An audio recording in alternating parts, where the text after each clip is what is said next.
Welcome to our third For Against Darkness adventure.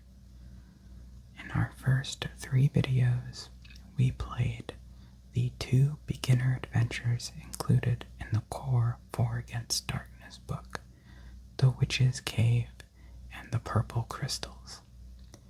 For our third adventure, I thought about possibly introducing some of these supplements and expansions to the game, and I did buy and look at some of them, but I eventually decided that for this third adventure, we're just going to play a standard dungeon from the core book. So one last adventure using only the content from the core book, and then in the next adventure, I'm planning to introduce one of the supplements. So before we start, I've got a few things I want to go over. First of all, you can see that I've finally stopped being lazy and printed out some portraits for our characters.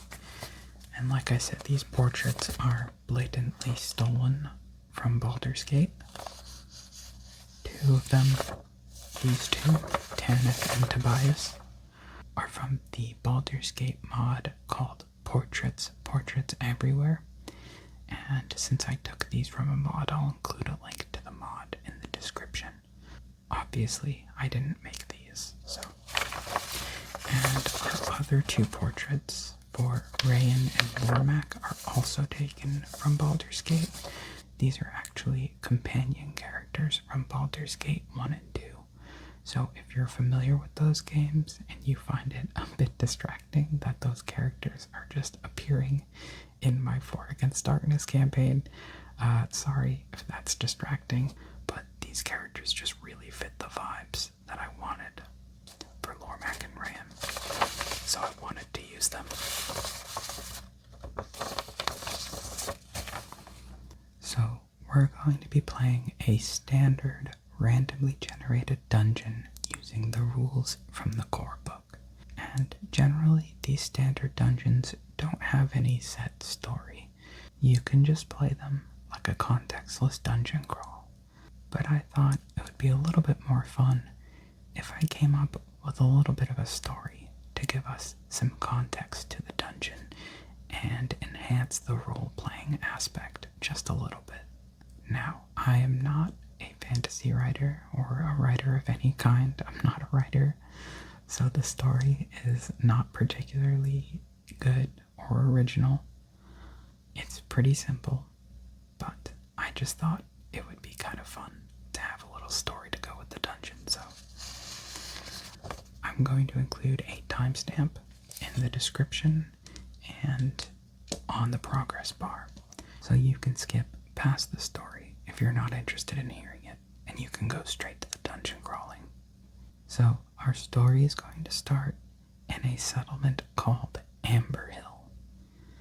Amber Hill will be fleshed out more in an upcoming adventure, where we'll be playing with the expansion called Tales from the Adventurers Guild, which has settlement mechanics for things like guilds, banking, town rumors, and events and things like that.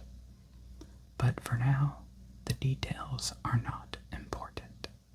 So our party arrives in Amber Hill looking for work, and we go to the local tavern looking for rumors.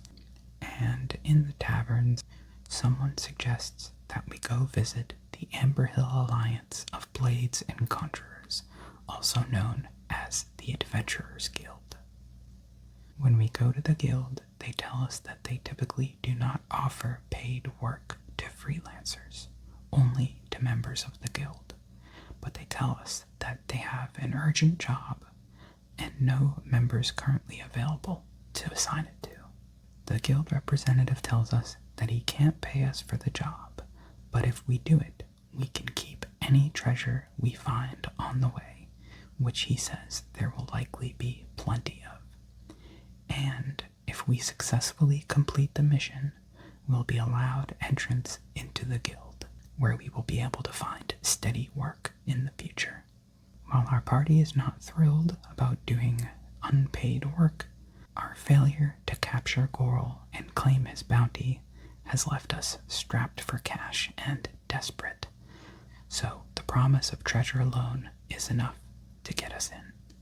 He tells us about a nearby crypt, which was originally built as the resting place for an ancient war hero named General Dryden and his men, who fell in a bloody battle centuries ago.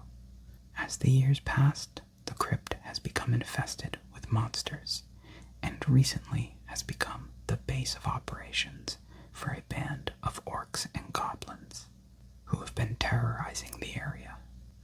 One of the bandits was captured and interrogated by the Amber Hill authorities, who found out that the goblins have been experimenting with necromantic magic and have reanimated many of Dryden's men as skeletons and zombies, and have even been trying to resurrect Dryden himself. The authorities believe they may be attempting to build a regiment of undead soldiers to attack one of the nearby settlements, possibly even Amber Hill itself. And if they're able to resurrect the general, they may be successful. Our mission is to infiltrate the crypt and clear out as many of the bandits and monsters as possible to stop the attack before it can happen. And desperate as we are for cash, we accept. If we look at Loremac here, in our last video, we had 40 gold, and now we only have 4. So here's where that gold went. First of all, we spent 20 gold on bandages for the entire party. We've got 1 for each character. Bandages can be used once in a dungeon to restore 1 HP. Not a lot, but it can be the difference between life and death. We spent another 10 gold on an oil flask for Tanyth. This is because I've given him the spell Fireball, and if we throw an oil flask at a monster before casting Fireball, we get a bonus. Finally, we spent 4 gold refilling Rayan's lantern for the dungeon. And the last 2 gold was spent at the tavern getting drinks.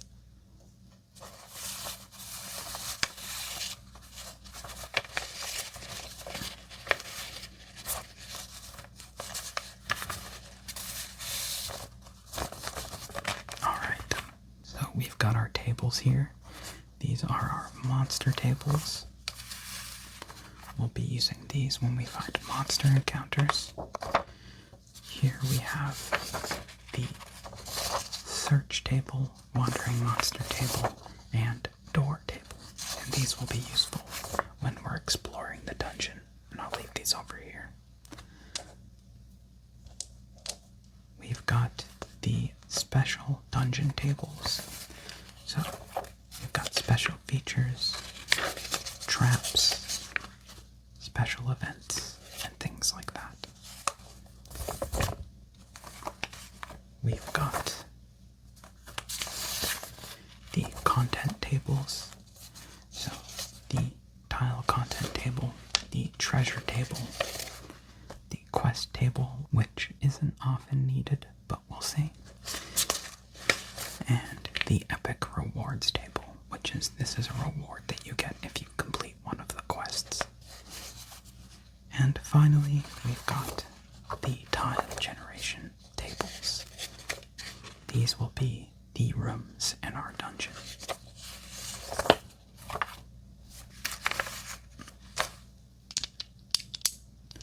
So this is going to be our map.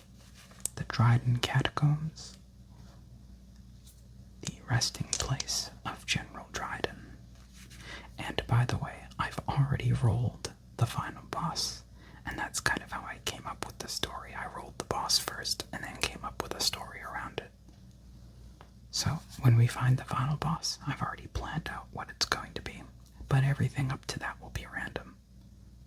So let's start by rolling our entrance, and this is a 1d6 roll.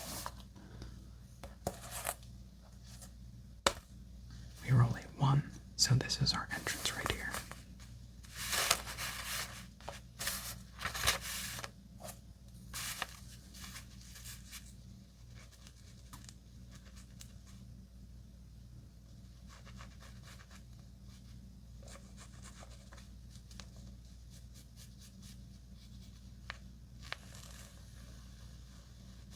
Okay, and we've got 3 doors. One here, and one here. Okay, so I'm not sure if you roll for content in the starting room. I looked through the rule book and I wasn't able to really figure out a definitive answer on that. But I'm going to say that you do. So we're going to label this as room number 1, and we're going to roll for content in this room. We roll 2d6, 5 and 2, and right off the bat, we're getting a minion encounter. So, let's look at the minions table. We roll 1d6. We roll a 6, 2d6 mushroom men. We roll 2d6, 2 lucky, only 2 mushroom men.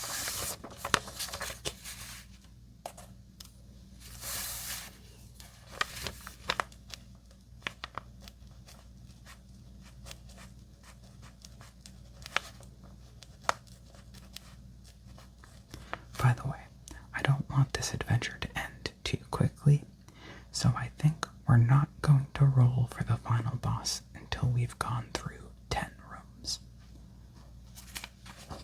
So once we reach our 10th room, then we'll start rolling for the final boss when we get major foe encounters.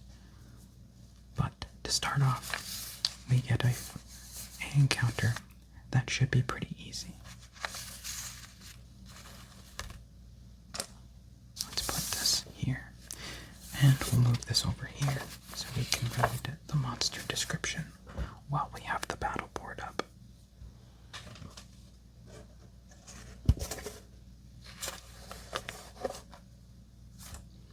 "2d6 mushroom men, HCL plus 2 minions." HCL means highest character level, so these are level 5. Living PCs hit by a mushroom man must save versus level 3 poison or lose 1 additional life. Halflings save at plus L. Mushroom PCs are immune. We don't have any mushroom PCs or halflings, so those don't matter. And so, let's start the battle, starting with Lormac. Lormac rolls a 3. He gets a plus 3 bonus. Oops, I forgot to put the 2. 1, 2. And he gets a plus 3 bonus, 2 for his level, 1 for his 2-handed battle axe, and so he deals 1 damage. Next is Rain. She gets a plus level bonus because we outnumber the enemy, so her minus 1 is actually plus 1. And she rolls a 3. Plus 1 is not enough, so she misses. Next is Tanyth. 2 plus 3 is 5, which is enough to hit. And we finish off the mushroom men. We add 1 to our XP counter.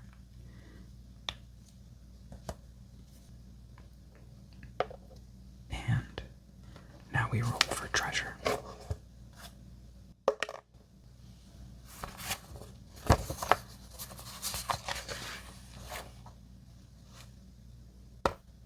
We roll a 4, a jewel worth 2d6 times 5 GP. So 2d6. 7 times 5 is 35.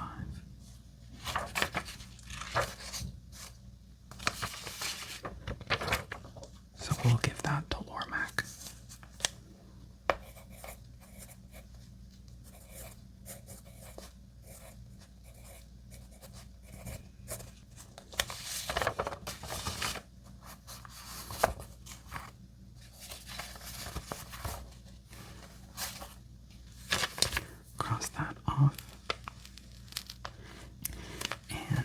first encounter is complete.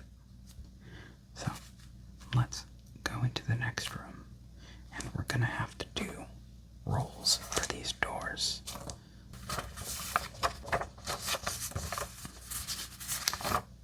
So let's do this door right here. We roll 2d6 on the door table. We roll an 8, which is an unlocked door. No special rules. Alright. So now we roll 2d6 to generate a tile. Actually, it's called d6-6. So you roll 2 dice, and then the first die is the tens digit, and the second die is the ones digit. So you get a 2-digit number. So we've got 5, 4. We go to this page right here, and we see our room.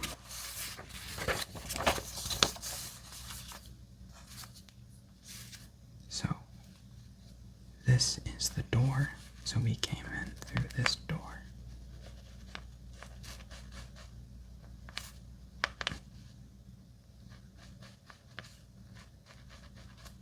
So that door is going to probably end up going nowhere. I just realized that was probably out of frame. I need to be more careful to make sure stuff is in the camera frame. Sorry about that. Yeah, my camera was definitely not in its usual position, so some of that stuff may have been off the screen. If that's the case, I'm sorry. That should hopefully be fixed now. So, we roll for content in this room.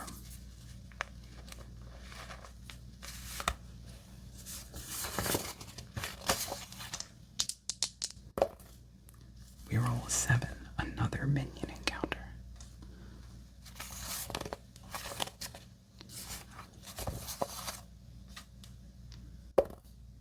This time it's goblins.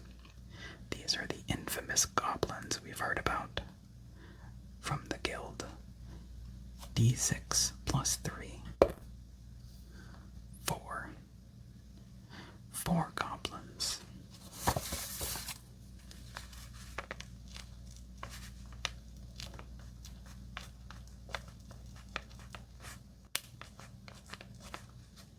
Okay. HCL plus 2 minions, maximum of level 6. They're going to be level 5. Treasure minus 1. Dwarves attack goblins at plus 1. Goblins have a 1 in 6 chance of surprising the party. They do not. Roll on their reactions if they do, even if met as wandering monsters. Well, they did not, so.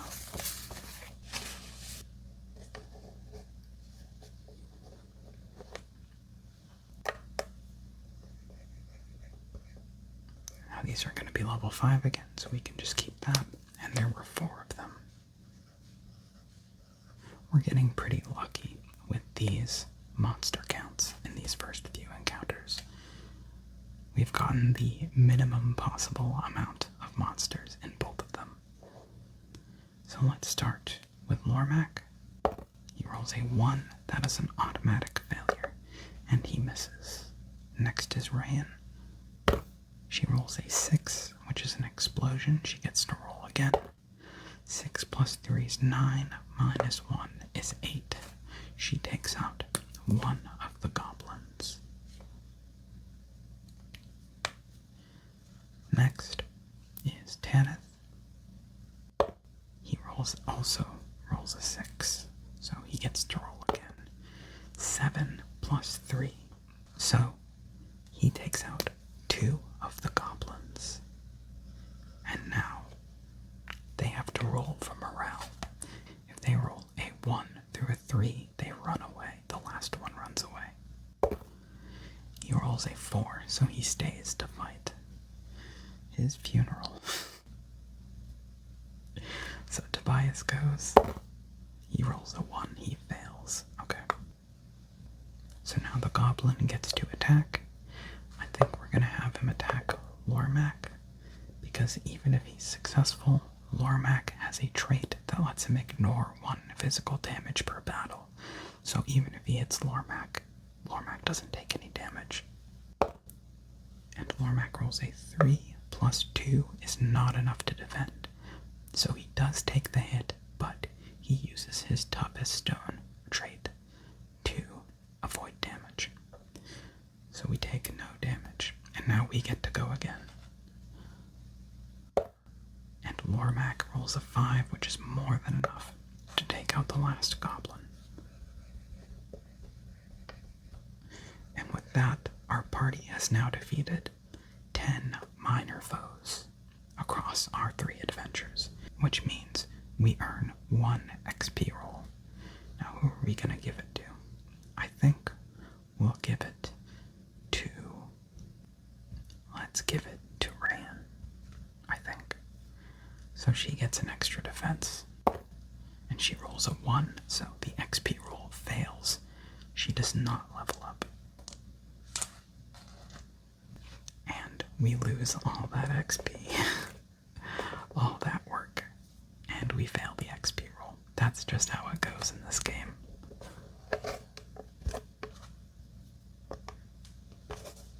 We still get to roll for treasure, but we roll treasure at a -1. Because the goblins drop -1 treasure. So we roll a 4, -1 is 3, a scroll with a random wizard spell. Now I don't have the random spell table printed out. I'm going to reference it on my computer and I'll show a screenshot of it on the screen. We rolled a 6, which gets us a sleep scroll. And we're going to give that to Tanyth.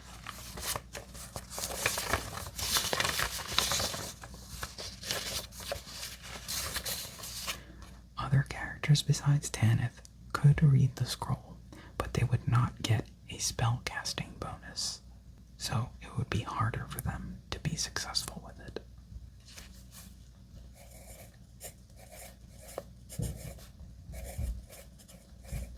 Actually, I'm going to put this in the magic column.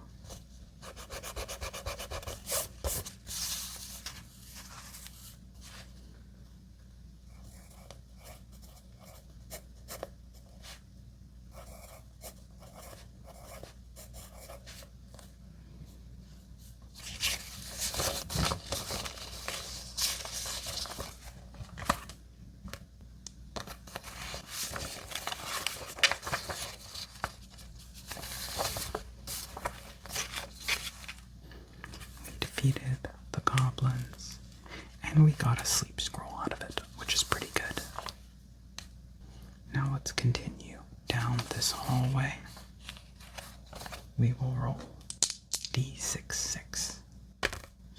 We roll a 2 and a 4.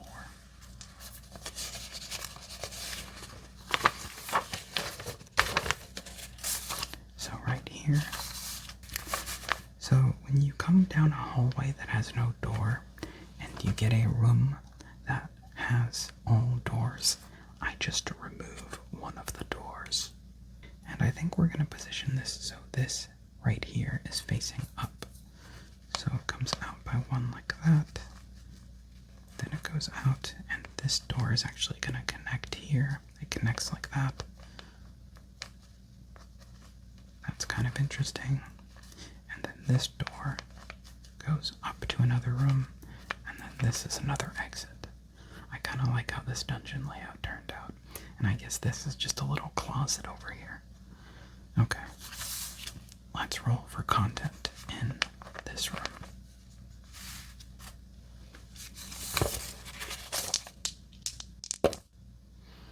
We've got 8, which is more minions. Lots of minions so far. We roll D6, and we get 3 hobgoblins. D6 hobgoblins. 4. Okay.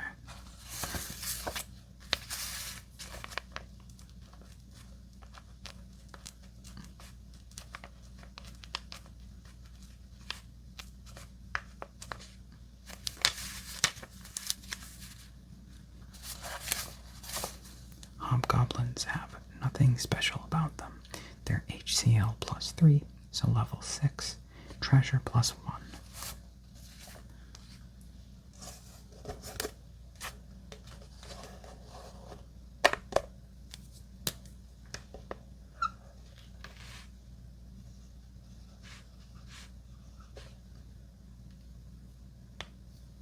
So these guys are going to be a little bit harder because they're level 6 instead of 5. We'll start with Lormac. He rolls a 5 plus 3. That's enough to take out one of the enemies. Next up is Rayan, and we outnumber the enemy, so Rayan gets plus level added to her attack. She rolls a 5 plus 1 is 6, which is enough to deal 1 damage. Next up is Tanyth. He rolls a 4 plus 3 is enough. Our party is pretty strong right now. And Tobias.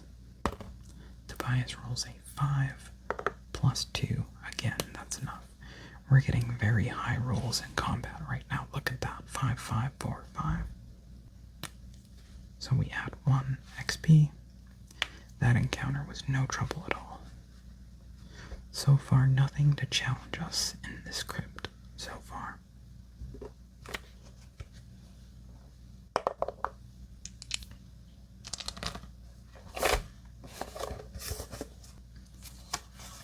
And we get treasure plus 1 from the hobgoblins.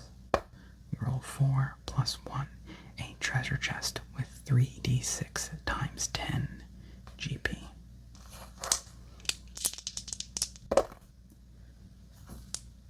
$15 times 10 is 150. Now, there we go. Our party very happy to see that.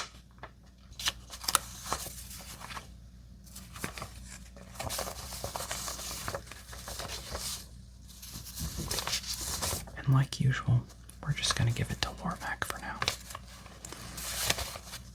because he likes to hold the gold. And then we'll split it among the rest of the party later.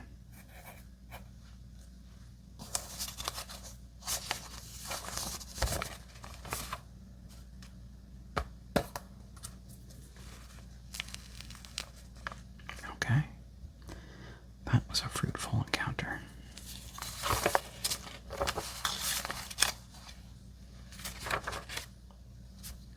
Next, let's try this door here to the north.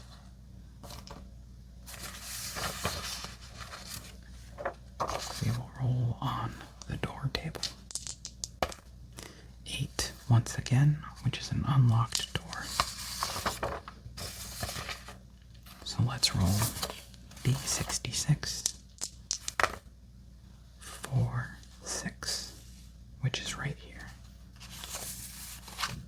And this side had the door, so it goes like this, up by 3, and then a hallway coming out like this. Room number 4. And what do we have in this room? 8 again, so more minions.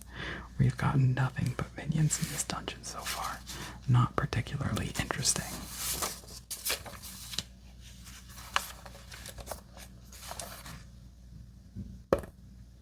And it's more hobgoblins.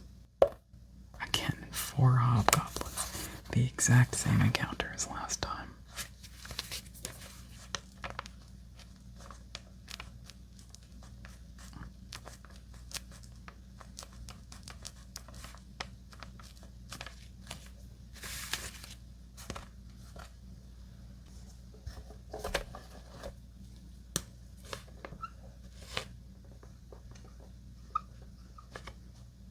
Alright, let's start with Lormac once again. And you might notice that the combat is sort of auto-battle-y. And that's just because we're such low level. As you level up and the encounters start to get harder, you have to make more tactical decisions in combat, like when to heal, when to retreat, and things like that. Lormac Lormak rolls a 2, plus 3, not enough to hit. Next up is Ran.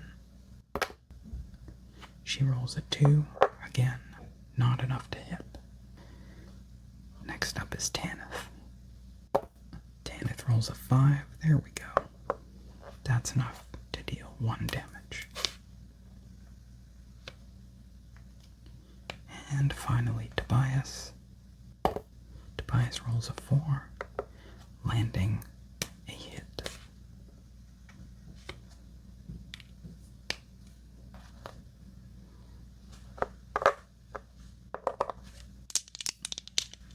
Okay, now the 2 hobgoblins get to go, and we're going to have them target Lormak and Ran.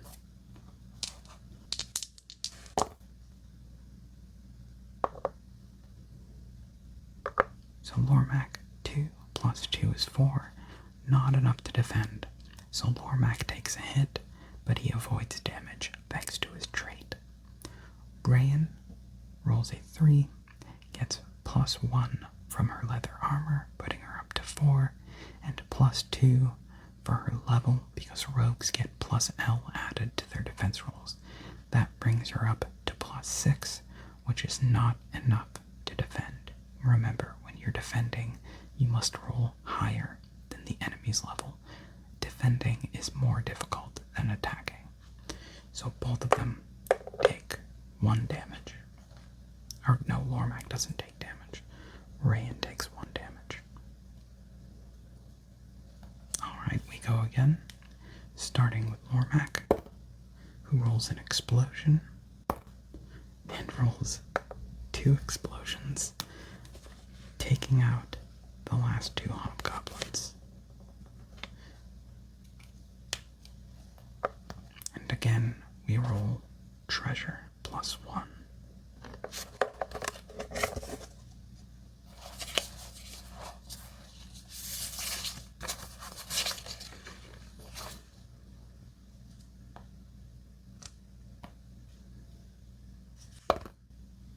Three plus 1 is 4, a jewel worth 2d6 times 5 GP. That is 3 times 5 is 15.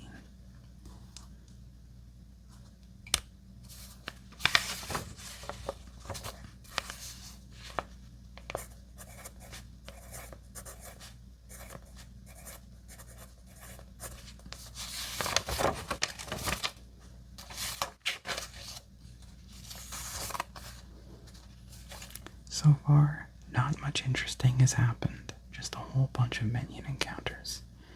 I'm hoping maybe we can get something different. So we're going to go down this hallway here to the north. We roll D66, 3, 3, which is this right here. So, like this. And then a door right here. And this is a corridor, so we put a C. Corridors have slightly different mechanics in combat, and they also sometimes have different results on the content table. I'll explain corridor combat if we end up doing it. So let's roll content. Another 8, but we're in a corridor, so it is empty and may be searched.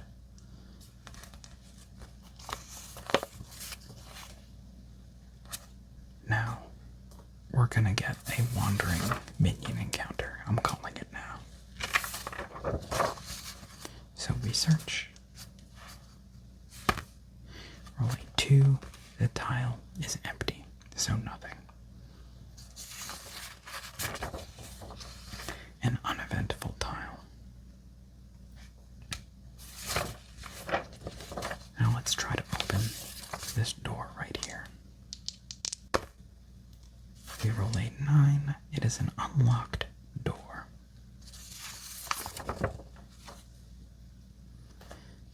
Let's roll D66 once again. We roll 2, 1.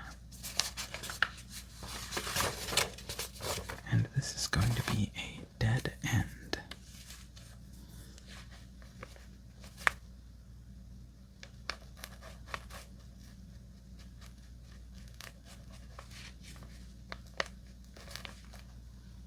hoping this down here doesn't also lead to a dead end. Otherwise, that's going to end our dungeon real quick.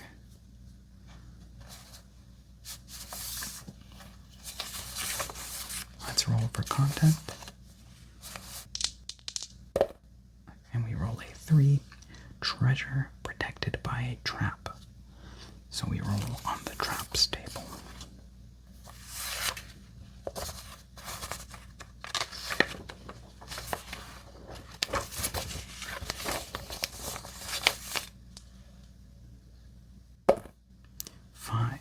Spears come out of the wall and attack 2 random PCs.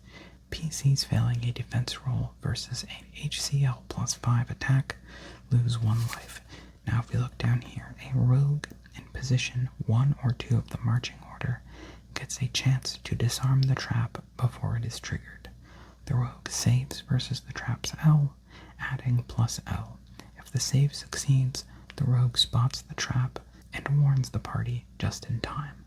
If it fails, the trap goes off, applying its effect. If the rogue is targeted by the trap, the rogue still gets a save or defense roll versus the trap. Alright, so Rayan is going to try to disarm the trap.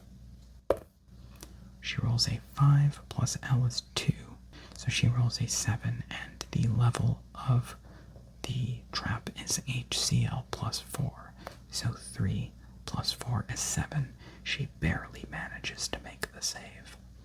So, she disarms the trap, it doesn't go off, we avoid taking any damage. And now we get treasure. So that's good.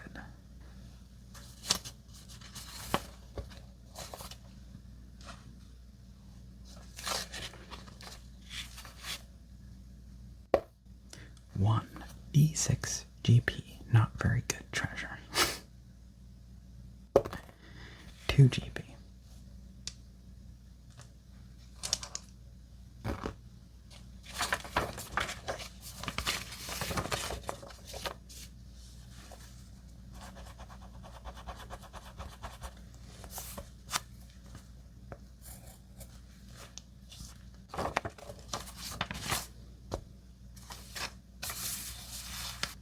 So now we have to backtrack. And remember, when you backtrack, you roll a d6 for each room that you backtrack through. And if you roll a 1, you encounter wandering monsters. We roll a 6. So we do not encounter wandering monsters going from 6 to 5. Now we go from 5 to 4. We encounter wandering monsters in 4. Okay. So let's see what we get. We roll on the Wandering Monsters table to see what kind of monster we get. We get 4. It's 4 minions.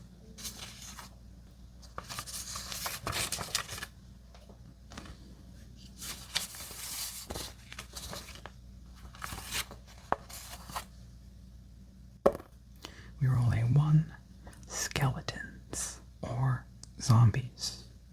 So I guess these would be Dryden's soldiers, brought back from the dead.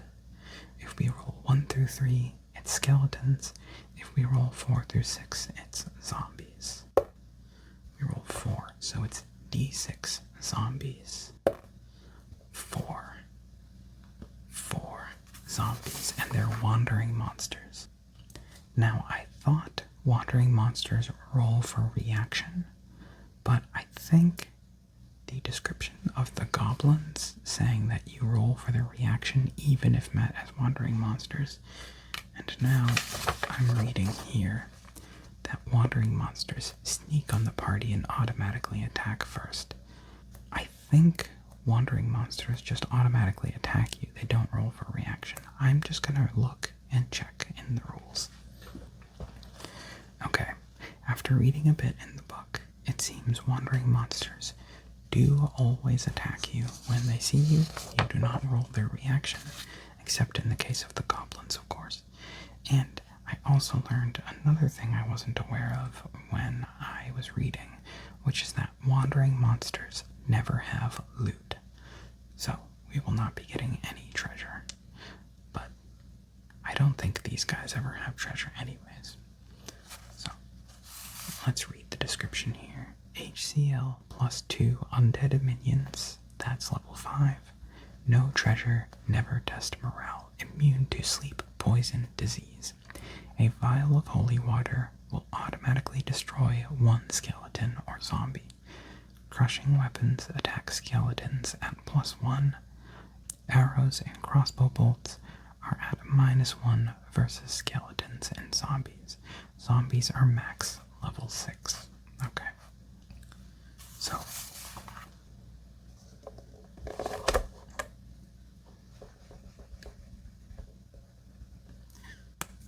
level 5, and there are 4 of them. It was 4, right? Oh, actually, I don't even think I wrote it down, but I'm like pretty sure it was 4.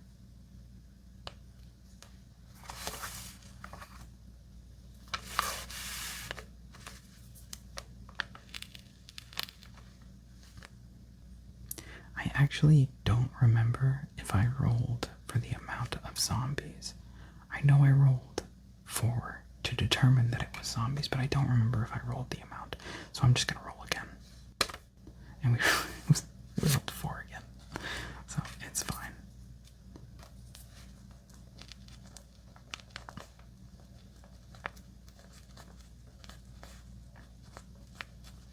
Okay.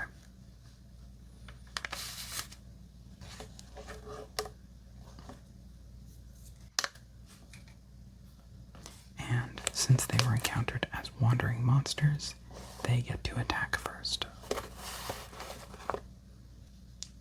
So all of our characters roll for defense. Ooh, not very good rolls. It looks like everybody is going to be getting hit on this first turn. Lormac doesn't take damage because he avoids damage on his first hit. Everyone else will be taking 1 damage.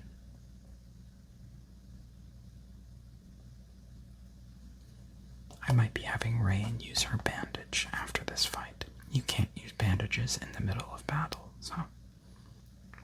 Now we get our turn. We'll have Lormac. Lormac rolls a 6 and a 1. 7 plus 3 is 10. He takes out 2 of the zombies. Next is Rain. She gets +2 because the enemy is outnumbered, putting her at +1. But 3 plus 1 is not enough. Next up is Tanyth. Tanyth rolls a 4. Plus 3 is enough to take out 1. And Tobias. Now Tobias actually gets +3 because clerics get +L against undead creatures. So Tobias rolls a 2. +1 from his 2-handed mace gives him 3. Plus his L gives him 5. So he takes out the last zombie. And we get no treasure from the encounter, but we do get 1/10 of an XP roll.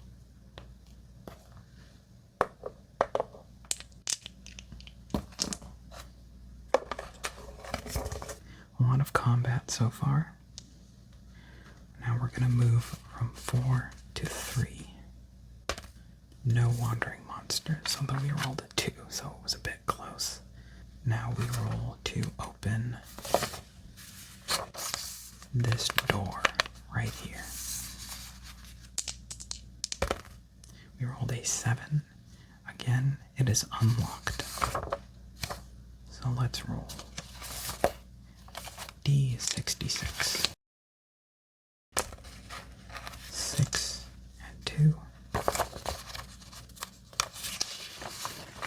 And we get this 4-way intersection right here.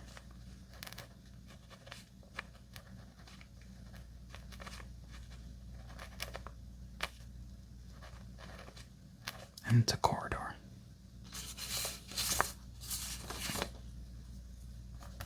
Let's roll on the content table.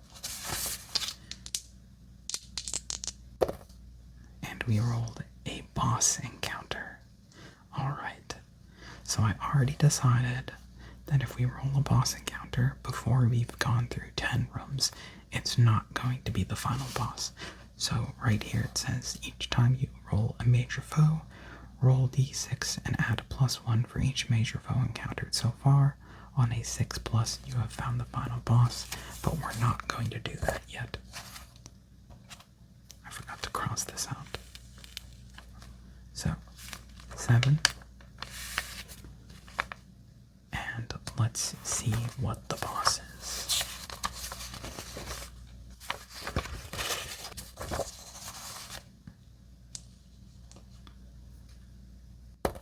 We roll a 1, it's a mummy.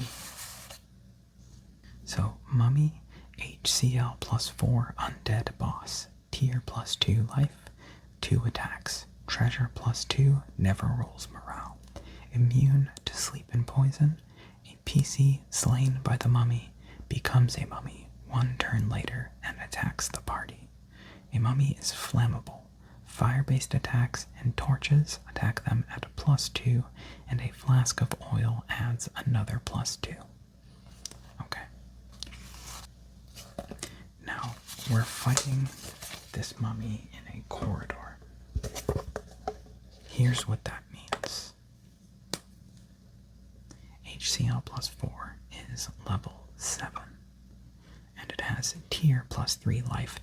Tier has to do with how high level your character is. Basically, every 5 levels is a tier. So tier +3 means 1 +3 for us, because we're not level 5 yet. We're not expert tier.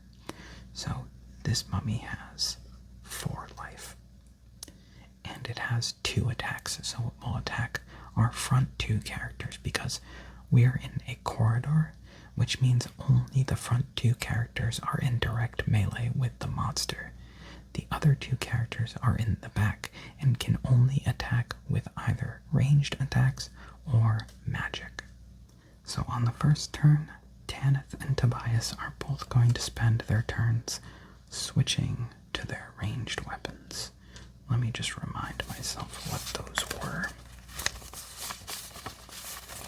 So Tanyth is using a longbow +0, and Tobias is using a sling -1. So Tanyth will be attacking at +3 because he gains 1 per level, so basically the same as if you were attacking in melee. And Tobias will be attacking at +1. He gains +2 because of his level versus undead, and then -1 from the sling, so +1.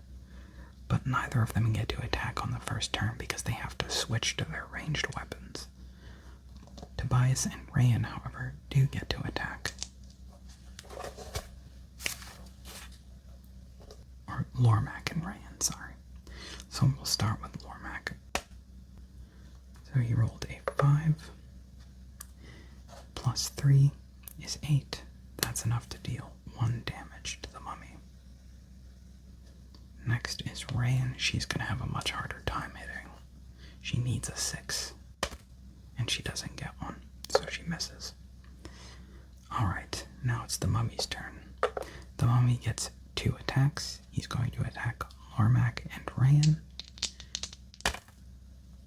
Both of them take a hit. Lormac absorbs the hit because of his trait. Rayan takes 1 damage.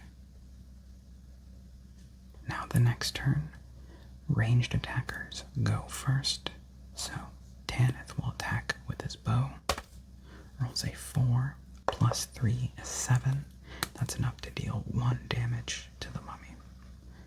We're not going to have Tanyth use his fireball spell or his flask quite yet. We're going to save that because this doesn't seem too difficult. So next is Tobias attacking with his sling at +1. 5 +1 is 6, not enough. So we brought the mummy down to half health. Now our melee attackers get to go. Lormac rolls a 6. +3 is 9, plus another 3 is 12. only deals 1 damage. Now, we dealt more than half health. The mummy does not roll for morale, but when you get a major foe to less than half health, they drop 1 level. So the mummy is now only level 6. And now Rain goes. She rolls a 3, not enough to hit. Now the mummy gets 1 more turn, an attack against Lormac and Rain. And neither of them... Oh no, Lormac actually does defend 5 plus 2. His 2 is from his heavy armor, I believe. And Rain gets 2 plus 3 is only 5, so she does not defend. She takes 1 more damage. Rain almost dead. We're gonna see if Tanyth doesn't kill, we're gonna have Tobias cast heal on Rain for his turn. So let's have Tanyth go. Tanyth rolls a 4, which is enough to kill. And we've defeated the mummy. Definitely our toughest encounter so far. Rain took a beating, but she managed to live, so that's okay. And let's give our XP roll to Rain again. She rolls a 3, and this time her XP roll is successful, and she levels up to level 3. That's a little sloppy. That's a little better. Okay, so we'll update her character sheet. I'm gonna leave this over here because we're gonna heal her in a second, so.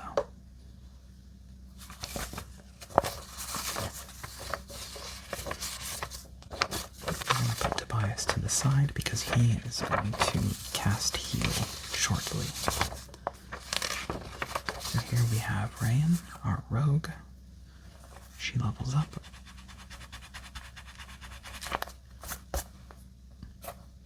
To level 3. Good for her. And now Tobias is going to cast heal. And the way heal works, you roll a d6 and add your level, and that is the amount of hit points you restore. So 2 plus 2 is 4. So Rain heals 4 hit points. Actually, she gains back 1 from leveling up. You gain 1 when you level up.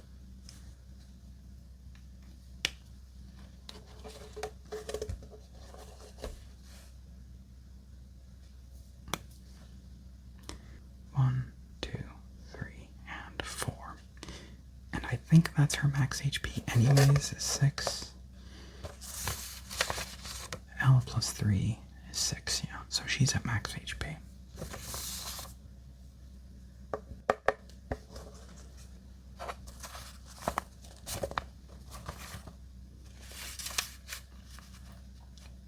And mummies have treasure plus 2. I forgot to mark the mummy here.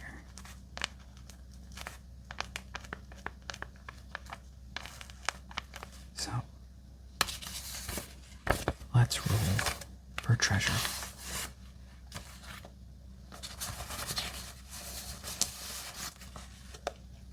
For treasure plus 2. Maybe we can get some magic treasure. That would be cool. We roll a 5. 6 plus is magic treasure. Nice. So let's go to the dungeon magic treasure table right here. Let's see what we get. 2. Ring of Teleportation allows the user to automatically pass a defense roll, teleporting the PC out of the room.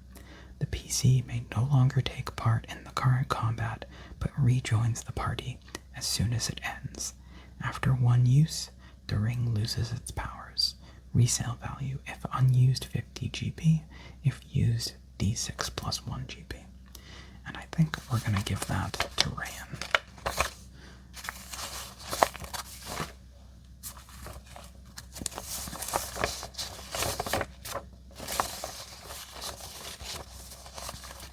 this is just a good emergency use item.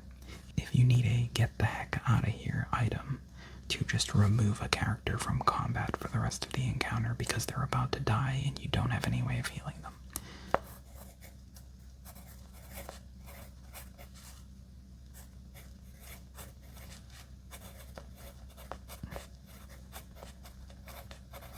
These have come in handy for me when playing off camera. They have saved several of my characters' lives, so I definitely appreciate having them. And I think we're going to explore one more room for tonight before we take a break. And then we'll finish this adventure, hopefully finish this adventure on the next part. So we're going to go to the north here. We roll D66, 4, 2.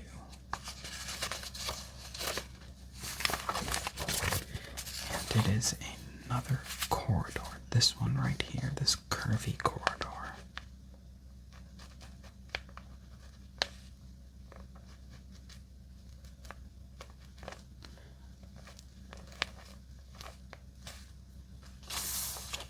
And let's see what's in it.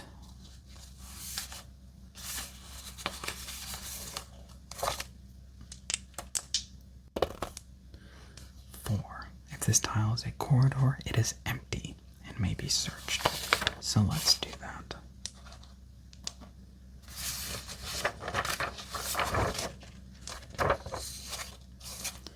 Search. We roll a 5. We found something. Choose a hidden treasure, a secret door, a secret passage, or a clue. You get to choose one, but I like to actually make it a little more interesting by rolling a d4 to choose what I find. However, if we get a secret passage, I'm going to re-roll. A secret passage can take you to another biome, like a cavern or a fungal grotto, but we already kind of decided on the story for this dungeon, and it wouldn't really make sense to find a cavern or a fungal grotto in this crypt. So if we get the secret passage, we're just going to re-roll. And we did. We got 3, so let's roll again. And we got a secret door. And okay, I actually changed my mind. We're actually going to explore this secret door before we take a break. So, secret doors are a bit special. The first thing you do when you find a secret door is you roll d6. We rolled a 3. If you roll a 1, the secret door is an exit out of the dungeon, so that you can exit the dungeon by taking the secret door instead of going all the way back to the entrance. But it was not a secret exit. What this means instead, the secret door is going to be a hidden passage to a new room. And we're just going to put it right here, I think. And I like to fill it in when it's a secret door. Okay. Now we roll a new tile on the other side of the secret door. And we rolled 3, 6, this one right here. I think I'm going to have this door right here be the entrance we came in. So it looks something like this. Comes in, that goes up, and then it curves around like this. And then this is a door right here. And this is room number 9. Now, when you find a secret door, you roll for the contents first, and then you can decide if you actually want to go in the room. So if it's an encounter that you don't want to take, you can just say no to it. That's one of the benefits of the secret door. If there is treasure behind the door, either from an encounter or just treasure found, then the GP value of the treasure is doubled. And if there are enemies in the secret room, you automatically surprise them and you reduce their level by 1 on the first turn of combat.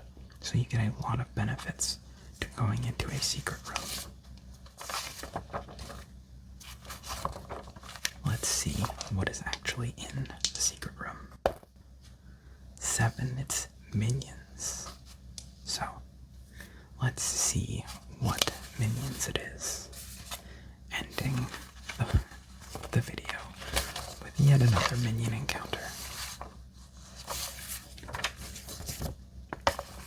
we can choose if we don't want to take it. Maybe if it has no treasure, we'll ignore it. It is 3 more hobgoblins. Treasure +1. Okay. Let's see how many it is. 4. It's always 4. Okay. So hobgoblins times 4 once again. And I think we are going to fight it. It should end really quickly because it's HCL +3, which is level 6, but on the first turn of combat it's going to be level 5 because it's a secret room. So I won't be surprised if we just end this on the first turn. I put hoblins instead of hobgoblins. That's fine. Hobgoblins times 4, and we will take the encounter. And if we find treasure, we double the value, which is pretty nice. So level 6, but level 5 on the first turn. Ormac goes first, rolls a 4, +3, takes out 1 of the hobgoblins. Now Rayan, she gets +1 because we outnumber the enemy. She rolls a 5 +1. That's enough to take out the enemy. Next up is Tanyth. Rolls a 6 +2 is 8. +3 is 11. And since the level is dropped by 1, that means they're level 5. 11 is enough to kill both of the 2 remaining hobgoblins. So yeah, we just ambushed them and took them all out instantly.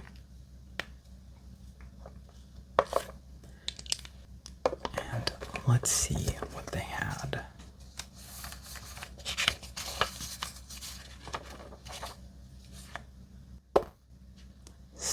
Dungeon magic treasure again. Now, we didn't get GP, so the doubled GP value thing doesn't matter. But I would much rather have magic treasure, so.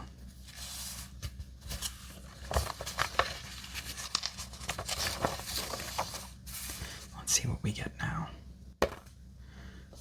Magic weapon gives +1 to attack rolls. This is great. This is my favorite thing to roll on the magic treasure table. This is a permanent magic item. Roll d6 to determine its type. Hopefully it's something one of us wants to use. 2. Slashing light weapon. So this is going to be a magic dagger for Rayan, giving her +1 to attack rolls. Or, I guess, 0. Daggers are normally -1, so that means this magic dagger will give no penalty or bonus to its attack rolls. It's basically +0. Alright.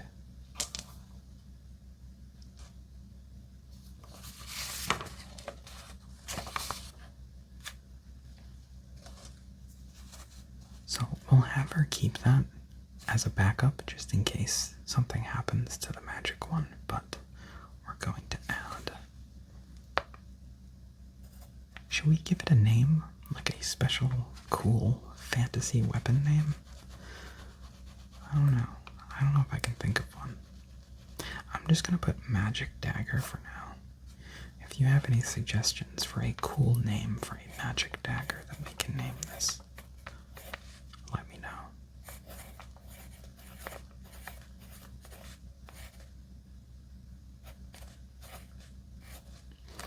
Okay. And with that, we're going to take a break from our dungeon crawling. That's going to be it for now. We end in room 9 right here in our secret room. So that was part 1 of the Dryden Catacombs. Hopefully in part 2 we'll be able to finish the dungeon. We might not. It all depends on how the dice rolls go, so we'll see. But I think it was fitting that there was a magic dagger in the secret room. So I hope you enjoyed the video. If you like this sort of thing, consider subscribing. Like I said, we're going to be doing some more videos to finish this dungeon. I also play lots of card solitaire games on my channel. So if that sounds interesting to you, consider subscribing for that as well. My next video is going to be playing 40 Thieves, a classic solitaire game from the 1800s. It's very difficult, very tough to win, but we're gonna see what happens. This is probably going to be my last 4 Against Darkness adventure for a little bit, because I think once we finish this adventure, I'm going to look for a different solo role-playing game to play instead, just to take a little bit of a break from 4 Against Darkness, because this is my 4th video now on the game, and by the time I finish this dungeon, we'll have done at least 5 videos, possibly more if it ends up taking us that long to finish the dungeon. So I think it will be about time to take a break from 4 Against Darkness and maybe try a different RPG instead, and definitely feel free to leave recommendations for an RPG that you think I would enjoy playing on the channel. I'm going to be doing my own research as well, but I would definitely appreciate if people would point me in the direction of some games that you think are really fun. But that's going to be it for now. Thank you so much for watching. I hope you have a great night, and sleep well.